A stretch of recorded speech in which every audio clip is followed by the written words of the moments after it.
O 300 million? Hindi, 300k lang talaga siya. 3,000? Oo.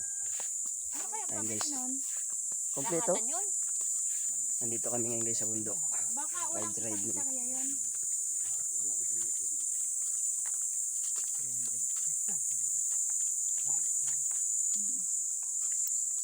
Ay, pag talagang pangay, kailangan ng pera kahit ano.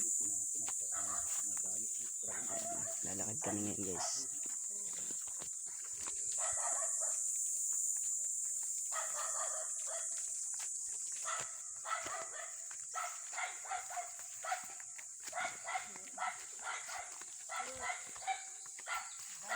Sama namin si Kapitana. Sidaan po. Matahanan na kami pagbalik. Luto ka ng siso. Haluan mo ng labong.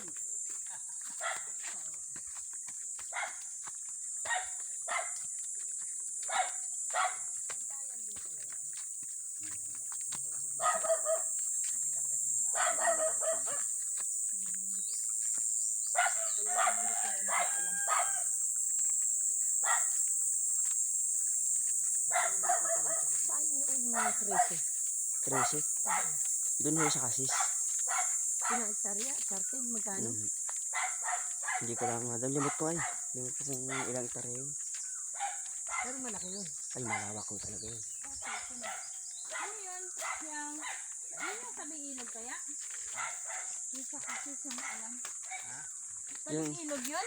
Parang mayroon din siyang madadaanan ng ilog pero Boundary ng ilog. mga ganun lang, mga sapa. Hindi naman yung totally ilog talaga.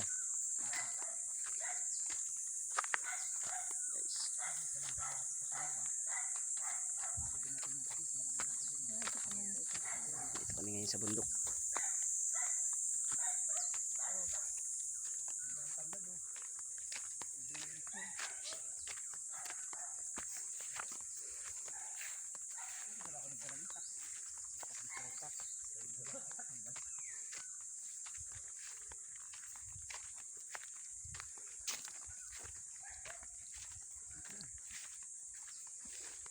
Malayo pa ho.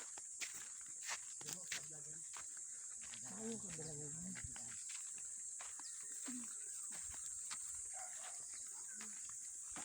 Masisiyahan ang may lupa dito pag nagkaroon ng karsada. Bakit? Gawa ng pag-aani ho ng niyog nila. Kaya nga pag 5.6 tas ganito kalayo. Medyo mahal pa yun. Sa ano? Hindi, 5.6 ang hektarya. Oo, tapos Magkano? Ito eh. Ay mababawasan pa naman. Mababawasan pa daw, sabi Kasi nung malayo ang ano. Baka makuha ng 1.8 yun. Kasi minsan kasi ay hindi magpapagawa ng kalsada. Oo. Ayaw mag-abuse ng buyer. Ayos ano. Ay pwede rin naman yun. Madali naman kausapin dito.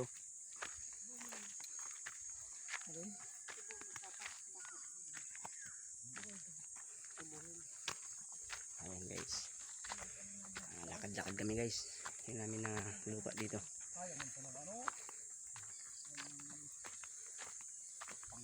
Ayan ako ang kanil. Ayan ako ang pinagbibigay. Yung kabilang yan. Kuya. Ayan. Yan na yung kabilang yan. Malayo pa. Ayan. Napagod na si Kapitana.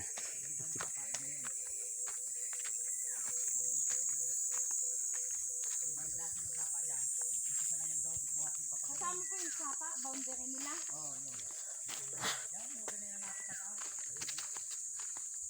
Ayan guys, andito na kami.